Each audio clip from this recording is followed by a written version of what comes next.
안녕하세요. 복잡하지만 단순한 길 카오스모스 트레이닝의 천행입니다. 오늘은 최근 트레이닝 분야의 전문가들에게 점점 더 주목을 받고 있는 운동저의 복잡계 관점에 대해 소개를 하고 설명하는 시간을 갖도록 하겠습니다. 복잡계 관점. 이름만 들어도 굉장히 복잡할 것 같은데 그거 많이 어렵나요? 복잡계 관점. 특히나 트레이닝에서의 복잡계 관점 말이죠. 어려운데 어렵지 않습니다. 말장난처럼 들리나요? 감히 이렇게 말할 수도 있을 것 같습니다. 이론은 무지 어려운데 실무는 하나도 어렵지 않다고 말이죠. 지금부터 이게 무슨 말인지 그 무지 어려운 이론들 몇 개를 함께 펼쳐보면서 이에 대응하는 실무가 어떻게 전개되어 나가는지에 대해 천천히 이야기를 나눠보도록 하겠습니다. 먼저 복잡계라는 말이 무엇을 가리키는 말인지부터 알고 가야겠죠. 엄밀히 정의를 내리자면 복잡계는 끊임없이 이합충돌하며 상호작용하는 하위책임이 구성 요소들로 이루어진 집합체계로서 이와 동시에 외부 환경과 물질, 에너지, 정보 등을 상호교환하는 일종의 개방체계다 라고 말할 수 있겠습니다. 그런데 말하고 보니 이건 말이 너무 어렵습니다. 그래서 좀 더 간결하게 줄여보겠습니다. 복잡계는 복잡성을 표출하거나 내재하는 특성을 가진 시스템이다.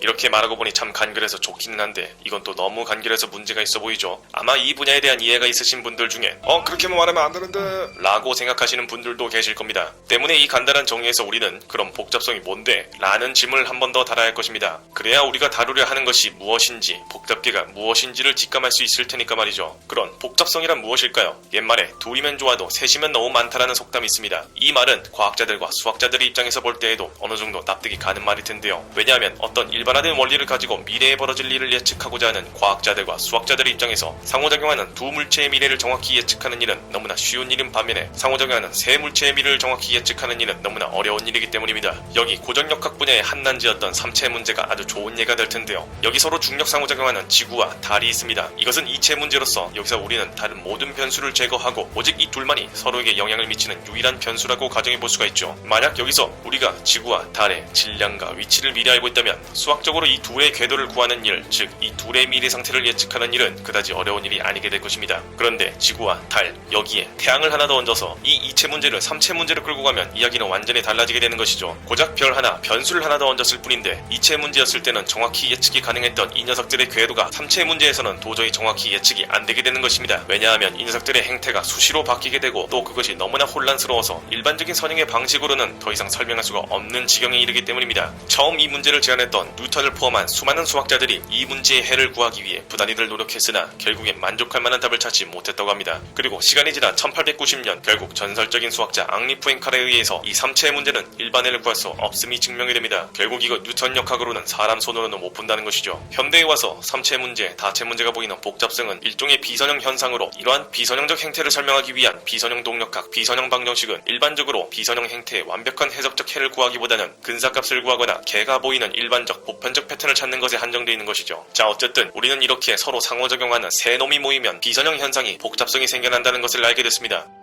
그런데 그렇게 따지면 우리의 몸도 우리의 움직임도 복잡성을 내포한 하나의 복잡계라고 볼 수 있을 것 같은데요. 네, 맞습니다. 우리의 인체 역시 복잡계이며 그러한 인체의 움직임 역시 복잡계 관점에서 바라봐야 할 과제가 되는 것입니다. 가령 우리가 바닥에 놓인 바벨을 들어올리는 데드리프트 동작을 수행할 때 실상 제어되고 상호작용되어야 하는 관절의 수는 100개가 넘을 겁니다. 그리고 이 관절들을 제어하기 위해서 다시 또 동원되고 상호작용되어야 하는 근육의 수 또한 수백 개에 달할 테죠. 근데 또 여기서 이 근육들 각각의 운동 단위가 100개 이상이라면 대체 얼마나 많은 녀석들이 제어되고 상호작용되어야 하는 것일까요? 만약 세포의 수까지 들어간다면 그 단위는 억이 아니라 조를 가뿐히 뛰어넘는 것이 이렇게 복잡하고 어렵긴 하지만 한 가지 확실한 것은 이것들은 모두 서로 상호작용을 하고 있다는 것이죠. 아무튼 이런 점으로 볼 때 우리의 몸과 움직임은 복잡계 관점으로 볼 만한 대상이라 해도 과언이 아닌 것입니다.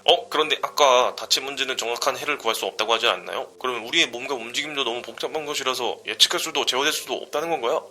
그렇지 않습니다. 만약 우리가 복잡계의 몇 가지 특성들과 그것을 다루는 비선형 동력학에서의 일반적 보편적 특성들을 이해한다면 복잡계로서의 인체, 그러한 인체의 움직임을 충분히 이해하고 다룰 수가 있을 겁니다. 자, 그럼 말 나온 김에 같이 복잡계의 특성에 대해 한번 알아볼까요? 전형적으로 복잡계는 다음과 같은 특성들을 가지고 있습니다. 비평형성, 비선형성, 소산구조, 자기조직화, 동기화, 프랙탈, 자동생산성, 공진화가 바로 그것들이죠. 이 중에서도 오늘 우리가 눈여겨볼 특성들은 바로 비선형성, 소산구조, 자기조직화, 동기화 이렇게 네 가지인데요. 먼저 비선형성은 앞서 삼체 문제의 예를 통해 전해드린 것처럼 복잡계가 보이는 보이는 행태가 선형적 인과를 따르지 않아 개의 미래 상태를 예측하기가 좀처럼 쉽지 않은 하나의 혼란스러운 성질로 볼 수가 있는데요. 이를 보다 더 단순하게 표현하자면 비선형성은 복잡계가 품고 있는 혼돈이다 라고도 말할 수 있겠습니다. 반면에 소산구조는 그러한 복잡계의 혼돈으로부터 우연히 탄생하게 된 질서의 양상이라고 볼 수 있는 것이며, 자기조직화는 복잡계에서의 그런 새로운 질서의 확립이 어떤 필수적인 중추 명령에 의한 것이 아니라 복잡계를 구성하는 수많은 하위 요소들이 주어진 조건 하에서 서로 상호작용을 하면서 자연적 에너지 효율적 경로를 따라 자체적으로 선호하게 된 창발 현상임을 보여주는 것이죠. 마지막으로 동기화는 복잡계를 구성하는 하위 요소들의 일부가 보인 작은 행태, 즉 부분적 행태가 주변의 다른 하위 요소들에게 파급 효과를 일으키고 공명을 일으켜 이윽고 복잡계 전체로 영향력을 퍼뜨리고 전체적 행태 또는 전체적 질서를 유발하는 현상을 가리키는 것입니다. 이것들을 한데에 묶어서 예를 들자면, 복잡하게 얽히고 설킨 찌르레기 떼 사이로 느닷없이 날아든 매 한 마리에 찌르레기 몇 마리가 자율적으로 반응을 하고 이윽고 이 부분적 행태가 전체로 퍼져 이렇게 새로운 질서, 소산 구조를 창발해내는 것을 들 수가 있겠죠.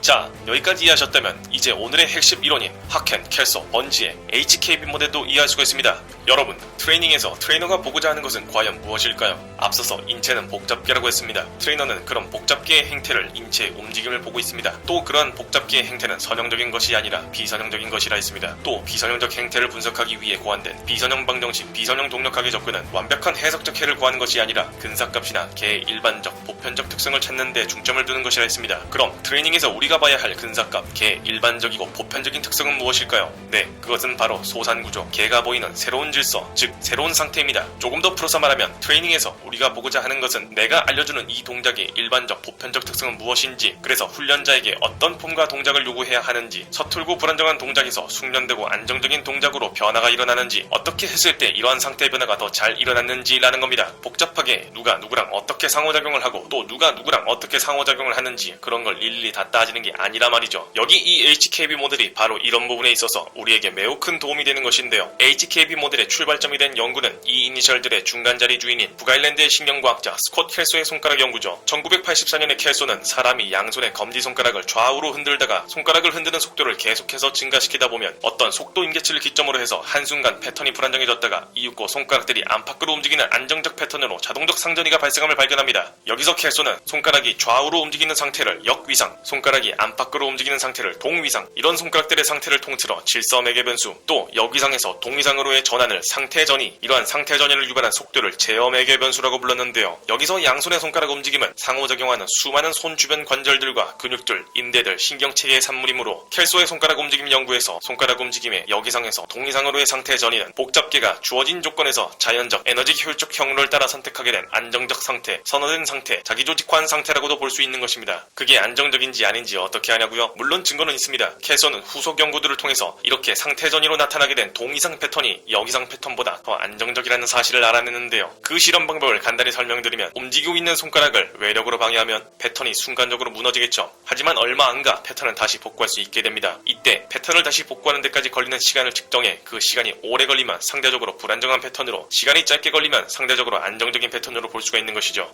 놀랍게도 손가락 복잡계가 자연적 경로를 따라 선호하게 된 동위상 패턴은 역위상 패턴의 절반밖에 안 되는 패턴 복구 시간을 보여준 것이었습니다. 즉, 복잡계가 주어진 조건 하에서 자연적 경로를 따라 찾아가게 된 새로운 질서는 그 이전의 질서보다 더 안정적이고 견고한 질서라는 겁니다. 또한 이러한 복잡계의 선호된 상태로의 상태전이가 에너지 효율적 경로를 따르는 것이라는 사실은 이미 그 이전부터 잘 알려져 있던 사실인데요. 1981년에 네이처 저널지에 실린 도널드 호이트와 리차드 테일러의 연구는 트레드밀 위에 조랑말들을 세워두고 트레드밀의 속도를 점진적으로 올린 결과 조랑말들의 이동 패턴에서 에너지 대사와 관계된 총 2번의 상태전이가 나타남을 보고한 것이었습니다. 속도가 증가함에 따라 조랑말들에게서 걷기, 전후다리가 반대로 움직이는 속보, 질주, 이렇게 3가지 형태의 이동 패턴이 나타난 것인데요. 조랑말들의 산소 소비량 변화를 측정해본 결과 이러한 상태전이는 더 높은 에너지 효율성을 따라 자연적으로 발생하는 에너지 효율적 경로를 따른 결과물임을 알 수가 있었습니다. 각각의 말들에게서 계산된 결정 개수가 0.99, 0.98, 0.99였으니 이 데이터의 설명력은 충분하다 못해 차고 넘친다고 봐도 되는 것이겠죠. 사람도 이와 마찬가지입니다. 사람도 이동 속도를 계속 올리다 보면 어떤 인계 속도를 기점으로 갑자기 걷기에서 달리기로의 상태전이가 일어나죠. 겉보기에는 비슷해 보일지 몰라도 걷기와 달리기의 역학이 완전히 다르다는 점을 고려했을 때 이것은 매우 극적인 상태 전환이라고 말할 수 있겠습니다. 또 이러한 선호된 상태는 비단 손가락 움직임이나 걷기, 달리기에만 국한되지 않고 거의 모든 운동 양상에도 통용이 되는 것입니다. 예컨대 야구공을 던질 때에도 말이죠. 야구공을 던질 때 이렇게 던질 수도 있고 이렇게 던질 수도 있는데 어째서인지 누가 가르쳐주지 않아도 야구공을 힘껏 던지려고 하면 할수록 애나 어른이나 할 것 없이 다들 대략 이렇게를 던지게 되죠. 캐스와 하켄, 번지의 HKB 모델은 이렇게 주어진 조건 하에서 나타나는 복잡기의 자기조직화적이고 선호된 상태를 움푹 파인 구덩이의 경사면을 따라 에너지 효율적 경로를 따라 공이 끌려 들어가는 어트랙터의 형태로 표현을 한 것인데요. 여기서 공의 위치는 복잡기의 상태를 나타내는 것이고 선은 공의 위치를 유도하는 상태 지형을 나타내는 것이며 또 여기 깊게 파인 구덩이는 개의 안정적 상태를, 얕게 파이거나 볼록한 부분들은 개의 불안정한 상태를 의미하는 것이죠. 트레이너로서 우리는 어떻게 하면 불안정하고 숙련되지 못한 움직임을 안정적이고 숙련된 움직임으로 상태전 시킬 수 있는지가 궁금합니다. 네, 즉 우리는 이 공의 위치를 바꾸는 방법을 알고 싶은 겁니다. 그렇다면 공의 위치를 바꾸려면 무엇을 어떻게 해야 하는 것일까요? 네, 상태 지형을 바꾸는 겁니다. 상태 지형을 바꾸면 공의 위치 또한 바뀌게 되겠죠. 여기서 이 상태 지형을 바꾸는 것, 정확히는 이 상태 지형을 재구성하는 것은 바로 변수들인데요. 즉 상호작용하는 수많은 변수들이 상태 지형을 만드는 것이고 우리는 그 중에 몇 가지를 가져다 조절해가며 상태 지형의 변화를 지켜볼 수 있는 것이죠. 여기서 우리가 조절하는 변수가 바로 제어 매개 변수인 것입니다. 그리고 이런 제어 매개 변수의 조절을 통해 변화하는 것이 바로 질서 매개 변수, 즉 개의 상태인 것이죠. 앞서서 캐소의 손가락 실험에서 우리는 손가락을 흔드는 속도의 증가를 통해 개가 임계점, 분기점에 다다르고 순간적으로 혼돈의 양상을 보이다가 이었고 손가락을 흔드는 패턴이 바뀌는 것을 목격했습니다. 즉 속도라는 제어 매개 변수의 변화를 통해 카오스가 야기되고 이 혼돈의 카오스 속에서 새로운 질서가, 새로운 상태가 창발된 것이죠. 제어 매개 변수로서의 속도를 점점 증가시키다 보니 상태 지형이 바뀌게 된 것이고 그렇게 새롭게 형성된 끌개 속으로 공이 빨려 들어가듯이 자연적 경로를 따라 상태 전이가 일어나는 것입니다. 물론 매개 변수는 속도뿐만이 아닙니다. 들어올려야 하는 무게를 조정하는 것 역시 개의 상태를 변화시킨다는 사실은 이미 20년도 전에 서울대학교 김선진 교수님의 연구를 통해 밝혀진 사실입니다.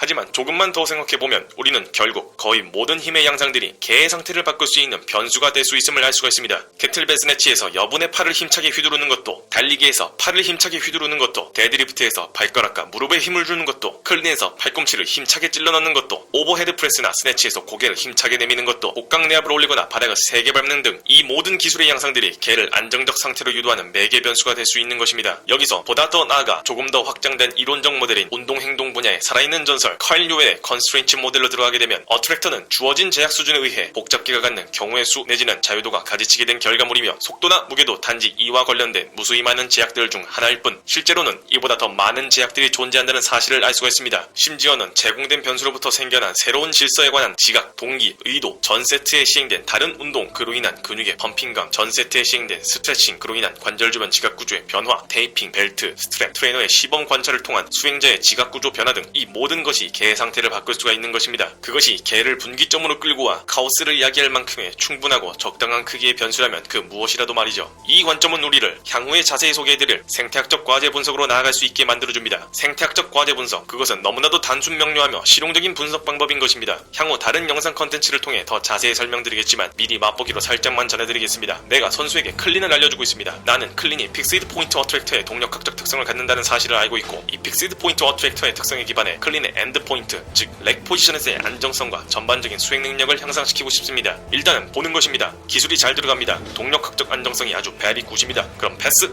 그런데 만약 기술이 개판입니다. 동력학적 안정성이 최악입니다. 그럼 기술을 알려줍니다. 기술을 좀 알려줬더니 금세 동작이 아주 좋아집니다. 역시 기술이 문제였습니다. 그럼 흡족해 하는 얼굴로 패스? 그런데 만약 기술을 알려줬는데도 여전히 기술이 개판입니다. 여전히 동력학적 안정성이 확보되지가 않습니다. 그렇다면 이 인간에게는 기술보다는 좀 더 근본적인 문제가, 근본적인 제약이 있다고 볼 수가 있는 것입니다. 앞서 소개한 카일 뉴웰의 컨스트레인트 모델의 제약들 중에 어떤 제약적 조건이 안 맞아 기술이 안 나오는지를 각각의 제약들을 재배치해가며 찾아보고 분석해볼 필요가 있는 것입니다. 그립을 너무 좁게 잡아서일 수도 있고 종아리가 너무 약해서일 수도, 복압이 부족해서, 악력이 부족해서, 발 사이 거리가 너무 좁아서, 손목이나 등이 너무 뻣뻣해서일 수도 있습니다. 이렇게 어떤 제약의 재배치가 또 어떤 변수의 조절이 유효한지를 찾아내는 것이 생태학적 과제 분석의 핵심이라 말할 수 있는 것입니다. 자, 그럼 이제 이것들을 일일이 열심히들 찾아보자가 아니라 바보같이 혼자서 일일이 다 찾으려 하지 마시고 이 바닥에 기술의 정점이라 불리는 사람들을 찾아가 일반적이고 보편적인 기술적 노하우들을 먼저 전수받을 것을 권장드리겠습니다. 더 나아가 우리는 통증이나 인지, 지각, 느낌, 감정, 생명, 마음 또한 모두 개가 특정한 분기점을 넘어 생겨난 하나의 상태라는 것을 잊지 말아야 할 것입니다. 그리고 상태 지형이 충분히 바뀔 만큼의 파장만 줄 수 있다면 그 무엇이라도 분기점을 넘어 상태 전이를 야기할 수 있다는 사실 역시도 잊지 말아야 할 것입니다. 비록 일리아 프리고진이 말했던 것처럼 분기점을 넘은 개의 미래 상태가 긍정적인 것일지 부정적인 것일지는 전적으로 우연과 확률에 달린 문제일지라도 말이죠. 그러나 설령 분기점을 넘은 개가 혼돈 속으로 와야 될지라도 우리는 크게 걱정할 필요가 없습니다. 주식시장이나 사회 현상을 다루는 복잡계 관점들과는 다르게 상대적으로 트레이닝 실무는 매우 안정적인 환경에서 행해지며 무엇보다도 트레이닝에서는 재도전이라는 것이 가능하기 때문입니다. 여러분, 실패를 두려워하지 마시고 혼돈을 두려워하지 마십시오. HKB 모델이 이미 우리에게 보여준 바와 같습니다. 혼돈 속에서 질서가 피어오르는 것입니다. 질서를 얻고 싶다면 혼돈을 품을 줄 알아야 하는 것입니다. 또한 그렇게 생겨난 질서 속에는 여전히 혼돈이 남아있습니다. 그 혼돈이 질서의 유남을 만들어주는 것입니다. 혼돈과 질서는 공존하는 것이며 그것들은 뗄래야 뗄 수도 없다는 사실을 기억하십시오.